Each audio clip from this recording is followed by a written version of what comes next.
Anda kembali di Dua Sisi pemirsa dan kami akan kembali membuka line telepon untuk Anda penonton Dua Sisi malam hari ini dan sudah terhubung bersama kami Ibu Arti. Selamat malam Ibu Arti. Selamat malam. Ya, Ibu Arti Kak di Anggi. Jakarta ya. Iya, Ibu Arti apa yang Ya. ingin disampaikan terkait tema diskusi kita malam hari ini?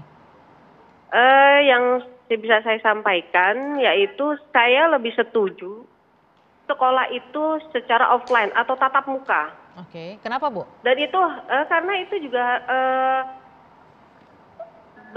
tergantung dari siswanya sendiri gitu loh.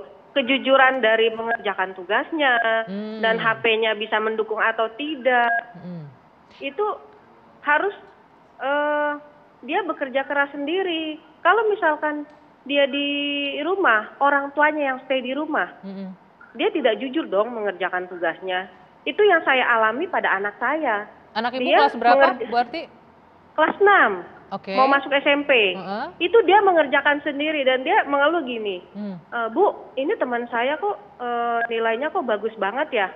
Padahal kelas 4 atau kelas 5 itu dia nilainya kurang gitu.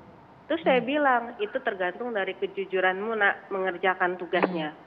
Seperti itu. Artinya ada indikasi dibantu orang tuanya begitu ya? Iya, indikasi dibantu orang tuanya.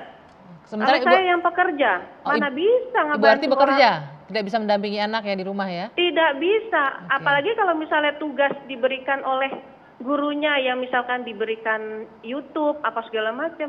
Iya kalau HP-nya mendukung, kalau tidak kita kerja keras lagi untuk membeli HP yang untuk mendukung pelajaran dari anak itu. Baik. Kami sudah tangkap poinnya. Terima kasih Ibu Arti sudah bergabung malam hari ini. Selamat malam. Ya semoga aja tatap muka ya. Oke. Baik Ibu Arti. Nah itu didengarkan sama Pak Mul dan juga narasumber saya di sini. Nah ini gimana nih Ibu Ledia deh, saya ke Ibu Ledia dulu nih. Tadi dikatakan ini nggak jujur kalau PJJ itu bisa aja orang tuanya yang ngerjain. Tadi Ibu Arti kasusnya Ibu Arti bekerja nggak bisa mendampingi anaknya. Untungnya anaknya mampu dan jujur mengerjakan sendiri, tapi kadang-kadang juga jadi tanda tanya yang lain itu kemarin-kemarin kok nilainya jelek sekarang jadi bagus gitu loh. Nah ini gimana? Iya ini jadi PR besar sih sebenarnya ada hikmahnya kata saya ya. Kalau ada hikmahnya pandemi ini, selama ini kan kita semua ngelempar pendidikan tuh ke sekolah, brek ya. Padahal sesungguhnya tanggung jawab orang tua. Jadi meskipun nggak ada pandemi harusnya orang tua tetap kontrol kan. Nah jadi dengan kondisi ini akhirnya semua terpaksa harus menghandle urusan anak, apalagi di awal-awal ya. Sekarang kan kita melakukan banyak variasi. Nah karenanya meskipun juga kemudian akan ada PTM terbatas, nggak boleh lupa juga orang tua bahwa itu juga menambah PR orang tua karena harus antar jemput kan. Memastikan bahwa anak tuh selamat. Ya, artinya nggak dengan orang lain. Untuk kasus Bu Arti misalnya makanya dia bekerja, gimana nggak punya waktu? Artinya nggak bisa lepas merdeka sama seperti ketika belum ada pandemi, nggak bisa. Tetap paradigmanya tetap harus diubah semuanya. Meskipun dia masuk sekolah tatap muka terbatas, sekolahnya tuh tidak setiap hari. Berarti ada fase-fase di mana di rumah tetap harus didampingi oleh orang tua. Lantas karenanya kemudian modulnya juga harus dibuat sedemikian rupa. Jadi sebenarnya ada PR besar di Kementerian Pendidikan Kebudayaan Ristek itu untuk segera memperbanyak modul-modul dan meningkatkan kapasitas guru.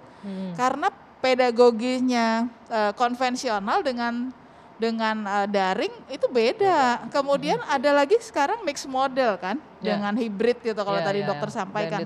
Itu perlu PR lagi, perlu keterampilan baru lagi. Jadi sepanjang kita belum memberikan secara masif ya harus sangat masif itu kan pada guru-guru juga membekali supaya nggak jadi salah kalau gurunya stres ke anak-anaknya juga implikasinya jadi nggak bagus gitu. Nah jadi ini juga jadi PR, jadi udah modul, keterampilan dan perlengkapan itu semua gitu. Singkat gimana nih? Pokoknya harus jangan sampai nggak tatap muka, harus tetap muka katanya tadi itu.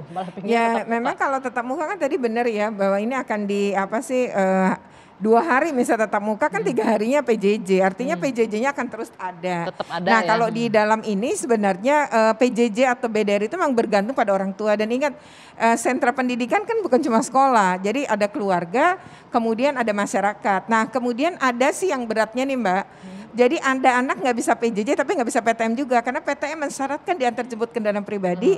Nah ini anak miskin, jelas nggak punya alat, dia nggak bisa PJJ. Sekarang dia juga nggak bisa PTM karena nggak punya kendaraan pribadi. Nah di sini sebenarnya kehadiran negara, kehadiran pemerintah daerah. Makanya KPAI mendorong membuka sekolah saat pandemi bukan urusan dinas pendidikan aja, tapi dinas kesehatan harus terlibat. Seperti vaksin guru yang tadi baru 31 Mei kalau KPAI pantau baru 28% ya. Lalu dinas kesehatan itu bagaimana membantu sekolah menyiapkan tadi ya protokol kesehatan. Tapi yang perlu juga dinas perhubungan bagaimana kemudian anak-anak dari keluarga tidak mampu, ya jangan sampai naik kendaraan gitu ya, umum, tetapi diberi bantuan dengan menyiapkan kendaraan. Nah ini kan buka PR bersama, kerja bareng gitu ya. Dokter Nazar, ini pokoknya jangan-jangan Ibu Arti tadi maunya full 5 hari lah gitu ini sekolah offline karena udah nggak sanggup, nggak bisa mendampingi anak di rumah untuk sekolah online. Jadi saya tidak membahas lagi tadi beliau berdua ini sudah bahas. Saya melihat dari sisi kesehatan terutama psikologis. Ini bukan hal kecil. Bukan hal kecil. Ini barangkali pengikutnya ibu yang dua ini sama banyaknya menurut saya. Benar, saya walaupun tidak punya anak yang sekolah lagi, tetapi cucu saya ulang berkali-kali. Dan kepedulian nggak tahu, Allah barangkali menitipkan kepedulian saya terhadap cucu itu lebih besar terhadap anak. Saya bingung sendiri. Jadi saya berkepentingan sekali. Disitulah neneknya ingin supaya seperti tadi, psikologisnya itu. Sementara saya dengan disiplin kesehatan, saya sangat berhati-hati. Coba, berapa banyak orang tua atau kakek tua seperti saya yang punya hal yang seperti itu. Dan itu tidak bisa dicerna oleh yang lain. Nah ini saya melihat dari singkatnya, dari sisi pengaruh psikologis itu, ini harus memang nggak bisa enggak ya. Terutama untuk wilayah-wilayah yang jauh dari pusat-pusat informasi. Saya tidak mau mengatakan yang jauh dari pusat-pusat pemerintahan, kan sudah merata pemerintahannya itu kan hanya aksesnya terkait akses ini ya. Sebentar, dari pusat-pusat informasi ini semakin bias.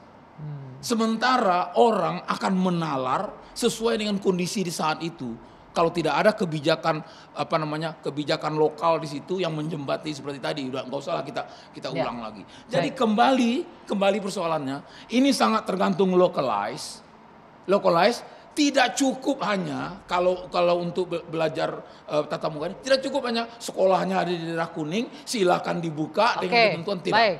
Pak Nazar, saya harus potong nih karena kita harus closing sedikit terakhir ke Pak Mul. Bagaimana Pak Pol menghadapi tadi ada pendapat yang setuju tapi bukan solusi juga karena PTM-nya hanya 2 jam 2 kali seminggu. Tetap PJJ-nya tetap harus jalan. Gimana caranya agar PTM jalan, PJJ-nya juga tetap jalan dengan diperbaiki? Blended mesti. Ya. Ini Bang Anggi, ini sesuai dengan judul kita hari ini, 2 sisi ya. Satu sisi kita membuka opsional untuk PTM terbatas dengan kondisi-kondisi tertentu sebagaimana dengan protokol yang sudah kita sampaikan. Kemudian tentu saja di samping PTM terbatas tentu juga pembelajaran jarak jauh tetap harus berjalan karena tidak mungkin anak-anak yang kita bagi shiftingnya tetap mereka ada yang di sekolah, ada yang di rumah. Nah untuk mereka teman-temannya anak-anak kita yang di rumah, ini kita di Kemendikbud sudah menerbitkan modul-modul yang kita sebarkan kepada daerah-daerah sebagai bagian dari untuk memitigasi pembelajaran itu bisa sampai kepada anak-anak kita. Kemudian kita juga memberikan berbagai hal ya yang terkait dengan perangkat infrastruktur yang mendukung untuk pembelajaran jarak jauh. Tentu ini belum cukup. Itulah kebersamaan kita hari ini sebagaimana yang disampaikan oleh Ki Hajar Dewantara itu bahwa pendidikan tanggung jawab pemerintah, tanggung jawab keluarga dan tanggung jawab masyarakat kita semua. Baik. Terima kasih Pak Mulyasyah. Yang pasti adalah tanggung jawab kita bersama dan waktu kita sayang sekali terbatas, ada banyak poin yang harus dibahas. Tapi mudah-mudahan apapun itu kebijakan dilakukan, yang paling penting adalah tetap menjaga bahkan meningkatkan kualitas pendidikan Indonesia dengan tetap memperhatikan kesehatan bagi anak-anak yang merupakan generasi penerus bangsa. Saya akhiri 2 sisi malam hari ini, kita jumpa lagi pekan depan. Selamat malam, sampai jumpa.